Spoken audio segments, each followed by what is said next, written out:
Today we're going to talk about the 3 myths that I hear every day in the gym, and we're just going to clear the table. Number 1, lifting heavy will make you bulky. Number 2, lifting heavy is only for strong men or gorillas. And number 3, you overtrain if you lift every day. My name's Mike Dewar, and I'm the co-founder and personal trainer at J2Fit.com. At J2Fit, we do exercise prescription, personal training, group training, online training, nutrition coaching, sports performance, as well as we have a blog, update nutrition and supplement info, and we also do muscle motivation and meatball strength. All this is yours at J2Fit.com. You can follow us on Facebook, Instagram, and Twitter at the J2Fit, and you can subscribe to our weekly emails. But enough of that. We're going to jump in. So, the first topic and the first myth is going to be lifting heavy will make you bulky. I'm here to tell you that no matter what type of lifting you do, if you're not eating right, you're going to put on bulk. Most people think bulk is fat, and guess what? If you eat too much, you're going to get fat. So, I'm here to maybe put some stricter guidelines on what you're trying to do and what you should be eating. That way, as a trainer, I don't want to lift weights, because there's so many benefits for weight loss, fat loss, getting shredded, getting stronger, getting leaner. So we're going to leave it at that. First and foremost, if you're looking to lose weight, it's going to come down to calories in, calories out. A general rule of thumb is 3,500 calories per week in a deficit is going to get you a pound of body weight. Doesn't mean fat, doesn't mean muscle, it just means on that scale. We'll get into body comp in another webinar here. 3,500, you take that divided by 7 days, that's 500 calories. You can not change your eating, and you can burn 500 calories every day, or you can change your eating and do half-half, 60-40. That really comes down to how your programming is. There's a lot of great tracking tools that I use personally. Myself and my clients, feel free to look me up on there. It's at myfitnesspal.com. My username is lowercase MJD, all caps on the next. It's PT Guru. MJD, caps, PT Guru. Follow me, friend me. I'd be willing to, give you a shout out. So that's for weight loss.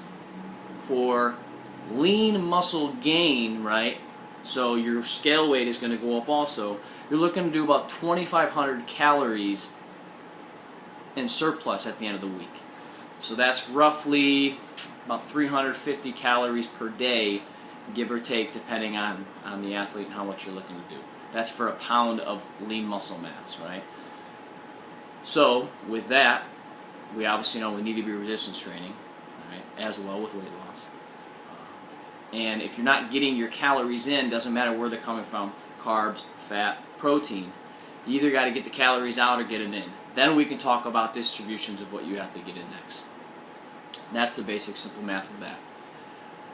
The next one, muscles grow in diameter only, right? They don't just say they're going to balloon up. The reason that people think that they're getting bulky is because you have subcutaneous fat over the muscle that's underneath the skin. So yes, when you lift heavier, meaning you don't lift at all except your purse or that grocery bag, your muscles are going to grow. Kudos to you. That's awesome. That's what you're going for, right? We're all looking to get muscles. We all know the skinny fat people out there. We don't want to be that people here, right? However, you also need to control the fat and get rid of it, right? So that's through diet, and that's through exercise. Resistance training is exercise. Cardiovascular exercise like running, swimming, biking will also help burn calories. But running doesn't make you skinnier and leaner. The calorie deficit does. I can have you do all weights and boxing and have you look shredded, right? It comes down to nutrition and how the exercise fits in on that, and obviously having muscles to show off. So that's that, right? Any questions, always feel free to reach out. The next one is going to be lifting heavy is only for strongmen. Resistance training, powerlifting, it's really relative to what your strength is. It's also really relative to what your goals are. If I got a runner, I don't really need them to be doing Olympic lifting. However, there is a time and a place. For the same reason, if I have a collegiate athlete, say football, I don't really need him to be going out running 6 miles a day, right? It's a continuum spectrum. Depends on what your goals are. If you want to be the all-around fitness guy, great, then put your toe in each water. Do some resistance training, do some Olympic lifting, do some kettlebell training, do some, body weight training, go run, go bike, whatever. But if you have a specific goal, you're going to need somebody that knows how to deal with that specific goal and program accordingly. The next one that we also want to talk about there is you have to determine the cost and benefit analysis of what you're doing.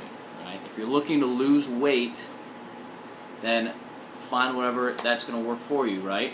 Calorie deficit. How we do that? We burn calories, right? If we want to also look like a Greek god, well, guess what? You got to train like one, all right?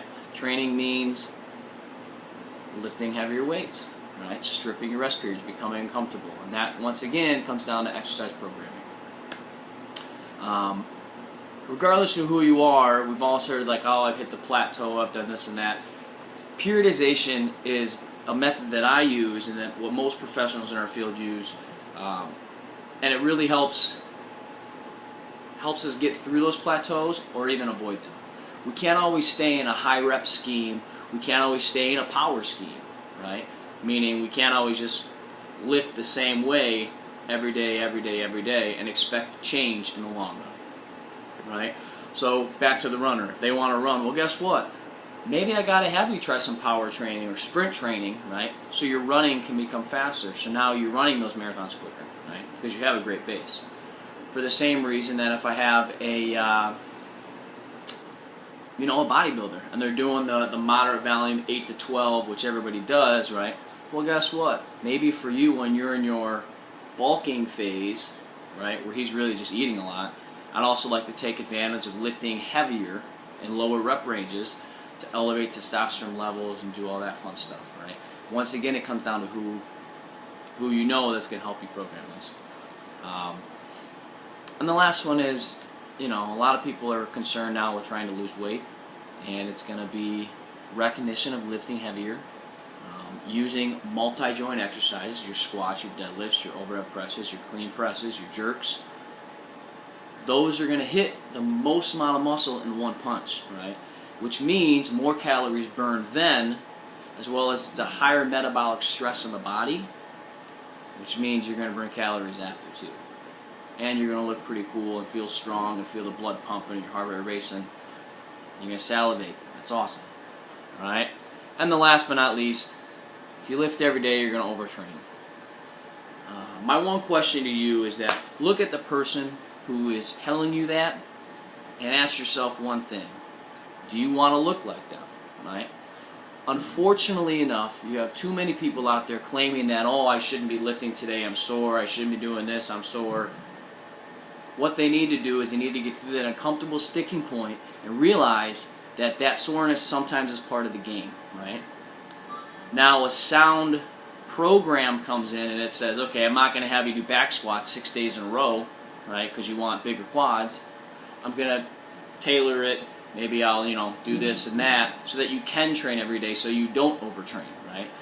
But we should be moving every day. We didn't get to where we were today and evolve by sitting on a couch one day and then going balls to the wall the next day, right? We were constantly moving, right? We didn't know what was coming at us. So next time you're at the gym, go up and pick something heavy, right? Next day, go do it again, but do something else. It's about moving, right? In the long run, move every day. Do something that's going to challenge you and make you better, right?